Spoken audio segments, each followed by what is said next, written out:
Well, you know the problem with democracy. I don't think there is any country in the world which does not call itself democratic. All countries in the world call themselves democratic. It's a matter, first, of definition, I think mainly of definition and of what we regard to be the essentials of democracy. We certainly ourselves regard ourselves as democratic. We understand why countries used to the multi-party system don't believe that a one-party system can be democratic, or are rather suspicious of the one-party system.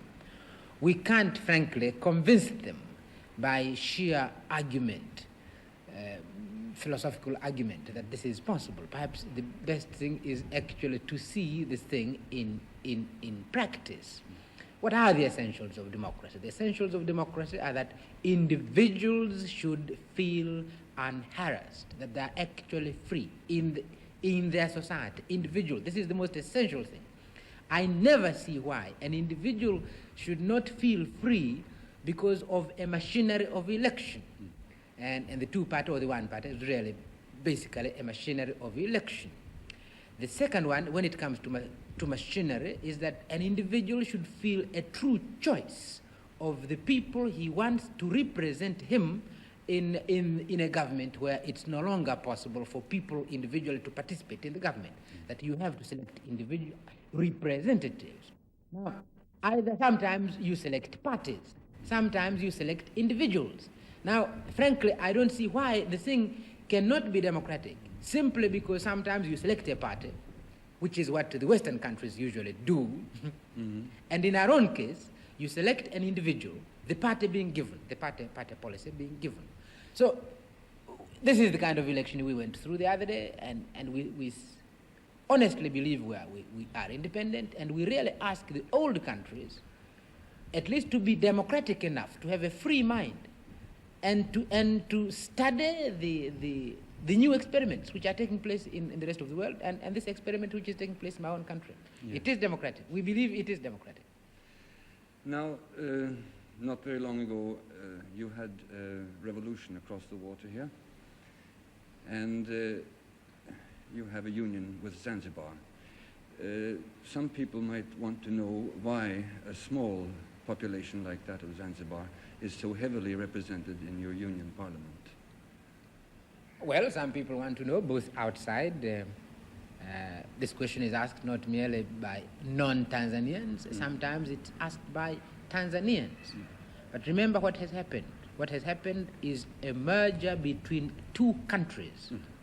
It's a merger between two countries. And when you are talking about countries, there is no big country and small country. Countries are equal.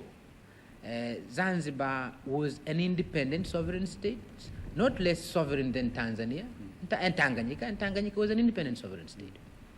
And the problem is really how it's a question of constitution. How do you merge these two countries? And what kind of constitution do you adopt? Now, take the United States of America. Their own constitution provides for two houses. In one house, what is represented there are the states, and they're treated as equal. There's no big one, there's no small one. All of them are represented in the Senate by an equal number of people. Then you have the House of Representatives, where then you base it on population. We don't have two systems. But obviously, just as in the United States, you must take into consideration that the mergers are states, and states must be equal. Even in our own case, although we rejected a two-house system, you can't forget that in their stateness, Tanganyika and Zanzibar are equals. Now, you recently attended the OAU conference in Accra.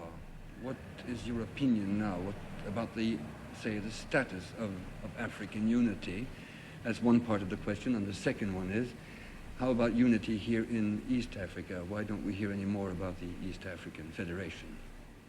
May I answer first? I think the second part of the question is probably easier and perhaps could explain my answer to the first part of the question. I'm a great believer in unity.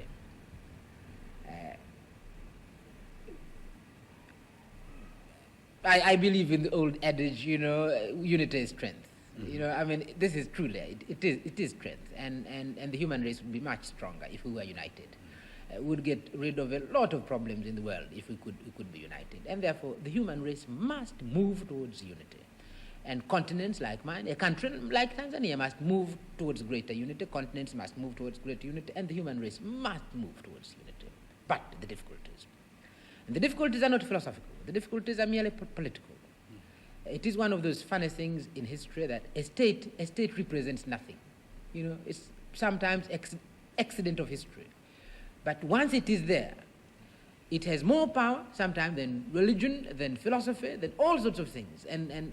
And people become extremely, while they accept philosophically we must be united, once you have these lines on a map and you have created the thing you call the nation, it's a big problem. So Africa has, in a sense, missed the first opportunity, and this is the thing I said in East Africa, that in East Africa we should have become united before we became independent, before we became separate states. We should have done that. I did advocate that in 1960.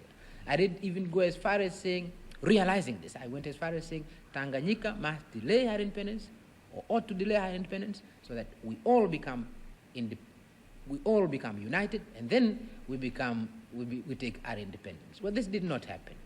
The reasons I understand, but I felt it was a great pity that we did not become united before we became independent. Hence now the difficulties. We now become separately independent, and as a result, since we are sovereign states, it's extremely difficult. Mm-hmm. And for the time being, quite frankly, we must forget the possibility of a political merger in East Africa.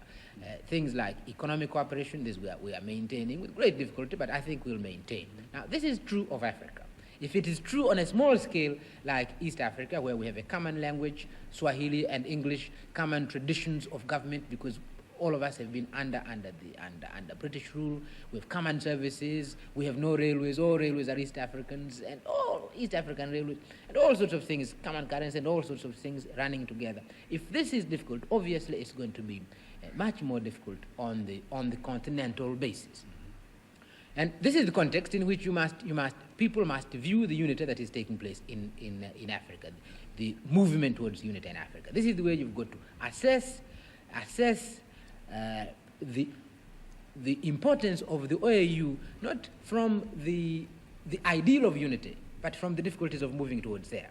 And if you do accept this, then the organization of African unity is extremely significant, because here you are. I mean, it's the one continent where you find this. Young, feeling very much about their sovereignty, but still we meet, and we give and take.